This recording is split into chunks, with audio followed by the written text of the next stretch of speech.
আর দুর্নীতি কোন জায়গা থেকে করবো বুঝতে হবে জিনিসটা।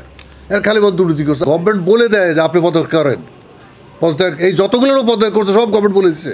ইনকোয়ারি করছে সরকারের বিভিন্ন ডিপার্টমেন্টের লোক, ইনকোয়ারি করছে বিভিন্ন জায়গা থেকে, আমাদের এখানে ইনকোয়ারি হয়েছে। ইনকোয়ারি আজ পর্যন্ত একটা এখানে কোনো করাপশন কোনো বাইরে নাই, এখানে বলে নাই। আর এখানে করাপশনের কোনো স্কোপই নাই, কারণ এখানে যত বিদেশি যে সমস্ত কনসালটেন্ট বা বিদেশি যে সমস্ত টাকায় কাজ করা হয়, বিদেশিরা এখানে সুপারভাইজ করে, কনসালটেন্ট বিদেশি নিয়োগ করা হয়, তারা সুপারভাইজ করে। আমাদের 1 টাকা বিল বাড়ানোর ক্ষমতা নেই, 1 টাকা কমানোর ক্ষমতা নেই।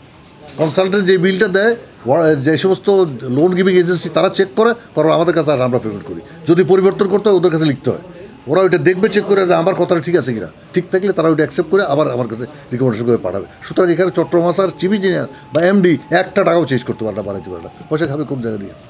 দুর্নীতিটা কোন জায়গা দিয়ে করবো আমাকে বলেন? এখানে পারচেস করার সিস্টেম, কন্ট্রাক্ট সিস্টেম সব গভর্নমেন্টবাদী যে সমস্ত এজেন্সি আমাদেরকে টাকা দেয় তারা। আর মন্ত্রণালয় তো আছেই, আমাদের মন্ত্রণালয় তো আছেই। তারপর আবার পারচেস কমিটি একটা আছে, ইস এ হাইয়েস্ট বডি, প্রধানমন্ত্রী যেখানে সই করে প্রধানমন্ত্রী। তো সেখানে দুর্নীতি করার জায়গাটা কোথাও আবার বলেন?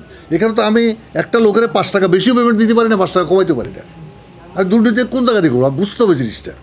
খালি দুর্নীতি করছে। আর আমি 10,000 কোটি টাকা কাজ করলে 10,000 কোটি টাকাতে আমি 1,000 কোটি টাকা পাই গেছি, এটা হয়? এরকম বললে তো হবে না। এখন জনগণ যারা বলতেছেন এটা তো সরকার পতন আন্দোলন করছেন, ওনাদের দায়িত্ব তো এখানে ওয়াসার এমডির পতনের দায়িত্ব তো ওনাদের না। এমডিকে সরকার অ্যাপয়েন্টমেন্ট দিচ্ছে, সরকার চলে গেছে, নতুন সরকার আসছে, নতুন সরকার বিভিন্ন অ্যাকশন নিচ্ছে, বিভিন্ন জায়গায় লোক সরাচ্ছে না, সরাই দিচ্ছে তো বিভিন্ন জায়গায়। এখানেও আমার যখন বলবো তখন চলে যাবো। ঢাকা ওয়াসারটা অর্ডার দিচ্ছে, ঢাকা ওয়াসা চলে গেছে এমডি। এখন খুলনা, রাজশাহী, যেটা আপনাদের বললাম, চট্টগ্রাম, তারপর সিলেট, বরিশাল, এটা আছে। গভর্নমেন্ট একটা পলিসি নিবে, পলিসি নিতে বলবে চলে যাও, নাহলে বলবো চালাও, তুমি কাজ চালা যাও। যদি গভর্নমেন্ট মনে করে চালাই যাবো। আমি সেটাই বলছি আপনাদেরকে, আমি অন্য কিছু বলি নাই। এখন আপনার জনগণের যে দাবি, ঠিক আছে, জনগণের দাবি সরকারের কাছে যাবে, সরকার দেখবে। 2088 সাল থেকে 1988 সাল থেকে আরম্ভ করে 2009 সাল আমি আসা পর্যন্ত 1 ফোঁটা পানির প্রকল্প হয়, কোনো প্রকল্প হয় নাই। ওনারা ভালো ছিল, কোনো আন্দোলন ওনাদের বিরুদ্ধে হয় নাই, কেউই বলে নাই আপনি খারাপ, আপনি পদত্যাগ করেন। চট্টগ্রাম আসাতে একেএম ফজলুল্লাহ এসে 9 সাল থেকে আরম্ভ করে এই পর্যন্ত 5টা প্রকল্প করলো। এটা এখন পানির 12 কোটি থেকে বাড়ায় 56 কোটিতে নিল। এখন ফজলুল্লাহ দুর্নীতিবাজ হয়ে গেল, ফজলুল্লাহ খারাপ হয়ে গেল।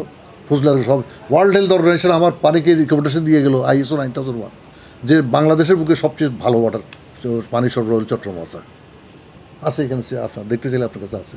তো আমি খারাপ হয়ে গেলাম। আপনি 24 ঘন্টা পানি পাচ্ছেন, আপনি চট্টগ্রাম শহরের 95% লোক 24 ঘন্টা পানি পায়, 5% লোক পায় না। হিসাব করেন আমরা 40 লক্ষের 5% কত হিসাব করো? তারা পায় না, তারা সমস্যা তাদের পানি নিয়ে। তো আমি খারাপ হয়ে গেলাম। এটা কি আমার অন্যায় হলো যে 12 কোটি থেকে 56 কোটি কেন নিলাম?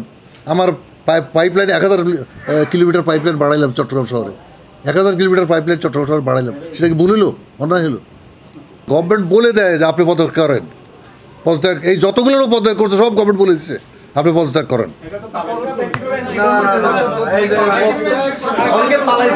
না আমি ঠিক আছে 24 ঘন্টা আমি সরকারের লোক আলাপ করবো, আমি সরকারের সঙ্গে কথা বলবো। আমি সরকারের কথা ছাড়া আমি এখান থেকে কোনো পদত্যাগ করার কোনো স্কোপ আমার নাই। আমি নিজে থেকে কোনো পদত্যাগ করবো না, সরকার থেকে যদি ইয়ে থাকে।